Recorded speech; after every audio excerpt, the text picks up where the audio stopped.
हवा में कंपन हो रहा था। हजारों मंत्र गूंज रहे थे। घी और चंदन की खुशबू चारों ओर फैली हुई थी।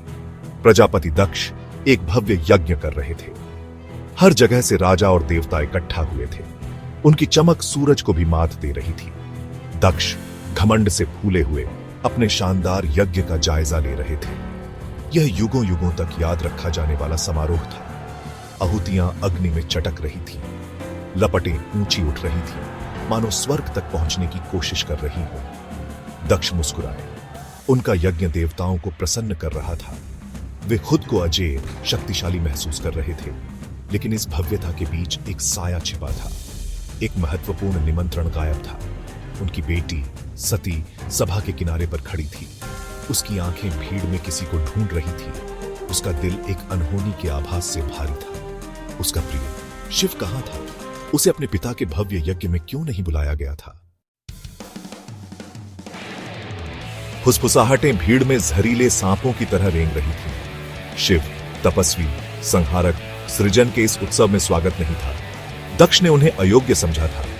उनके कुलीन वंश पर एक कलंक।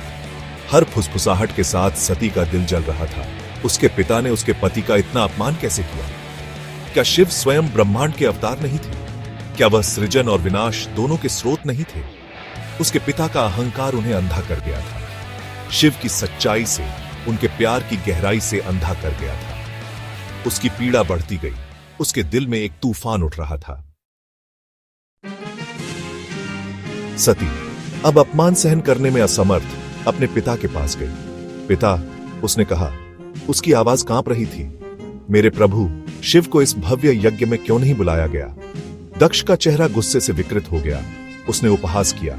उस तपस्वी का, उस श्मशानवासी का जीवन के इस उत्सव में कोई स्थान नहीं है। वह केवल विनाश लाता है, सृजन नहीं। पिता, आप गलत हैं। सती रोई। उसकी आवाज हजारों टूटे हुए सपनों के दर्द से गूंज रही थी। आप उनके असली सार को नहीं देख पा रहे हैं। सृजन और विनाश के उस ब्रह्मांडीय नृत्य को जो वे करते हैं।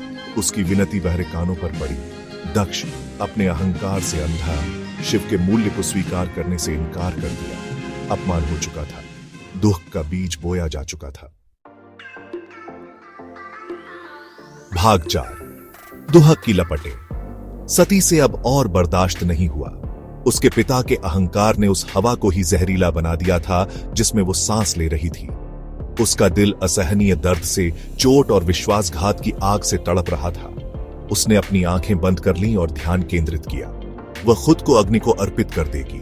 अपने पिता की आंखें खोलने के लिए एक बलिदान। भारी मन से सती ने अपनी योग शक्तियों का आह्वान किया। एक दिव्य अग्नि प्रज्वलित हुई जिसने उसे अपनी प्रचंड आगोश में ले लिया। भीड़ दहशत में आ गई। लपटें गरजी, सती के नश्वर शरीर को भस्म कर दिया। केवल एक दर्दनाक सन्नाटा छोड़कर हवा बलिदान की गंध से, एक बेटी के टूटे हुए दिल की गूंज से भारी हो गई। भाग 5। शिव का प्रकोप। सती के आत्मदाह की खबर कैलाश पर्वत पर स्थित अपने निवास में शिव तक पहुंची। उनके दुह के भार से दुनिया हिल गई। पहाड़ टूट गए। नदियों ने अपना रास्ता बदल दिया।